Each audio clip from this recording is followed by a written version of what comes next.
Don't deny it. Now let's go to a very important guest.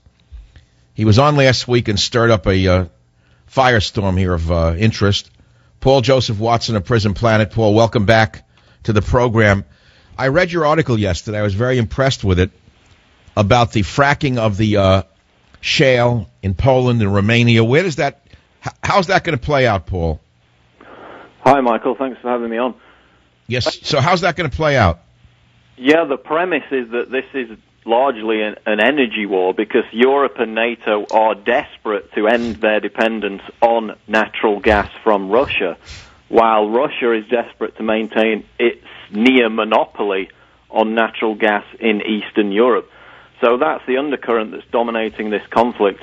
And it all Paul Joseph Watson, you wrote a very brilliant, incisive article that I read, and I paraphrased it yesterday, but I want the listeners to understand what's going on here. Putin has a near monopoly on natural gas to Europe. He's the Pacific Gas and Electric of Europe, in other words, for those of us on the West Coast. So if he turns the gas off, they freeze to death. Now, naturally, the Europeans are trying to develop their own independent sources of energy, and so they're fracking in Poland and Romania and in Eastern Europe.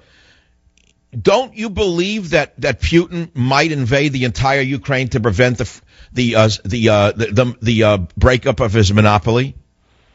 I think it's certainly possible, but I think the current occupation of Crimea is about setting the precedent for Eastern Ukraine being under Russian control, because 3 of the 4 major natural gas pipelines run through Eastern Ukraine from Russia.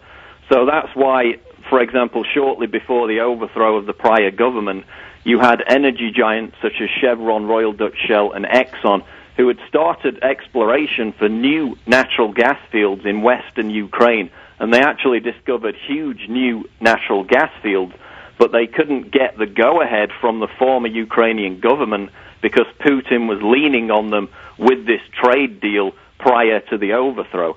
So now, in the aftermath of the coup, which the documents all prove was USAID, National Endowment for Democracy funded, those deals are likely to be agreed.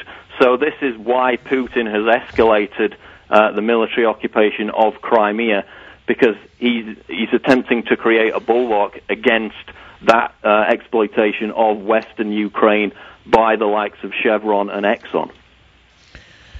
Okay, today we learned an hour ago Russia test-fired an ICBM amid tension over the Ukraine. Obviously, that was a warning, wasn't it? It's a warning, yeah, but I think a lot of it from both sides is hot air, because if you actually look at the basics of the military strength of both sides, Ukraine and Russia don't have enough strength to outmaneuver one another. So I think this is heading towards a de facto partition of East and West Ukraine, and then it's going to swivel back into a political battle about who controls the puppet government in Kiev. Now, you said something that I happened to, from my reading, I believe you are correct. You said it was the United States that organized the coup that overthrew the duly elected leader. I think everyone seems to forget that the man who was overthrown, Yanukovych, was elected. Wasn't he elected? He was democratically elected just a month after these protests began, which, again, the documents now confirmed USAID, National Endowment for Democracy, George Soros' Open Society Institute.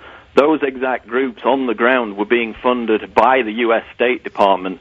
So that was all in swing back in November.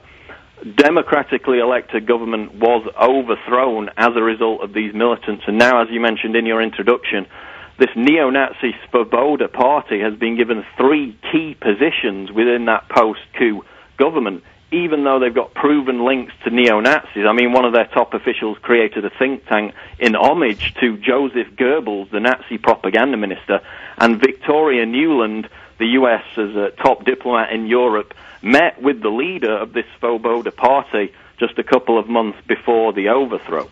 So McCain is lying, or he's an idiot, when he says that Putin is lying about any neo-Nazi connection. Let's listen to clip 6 for a moment. Listen to this dumb moron.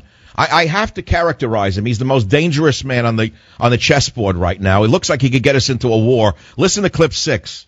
Vladimir Putin's statements to the press there in the last few hours that these are neo-Nazis and anti-Semites, and still denies that it's Russian troops. Well, let's stop right there. Now, that was on Fox News, and the empty skirt just went,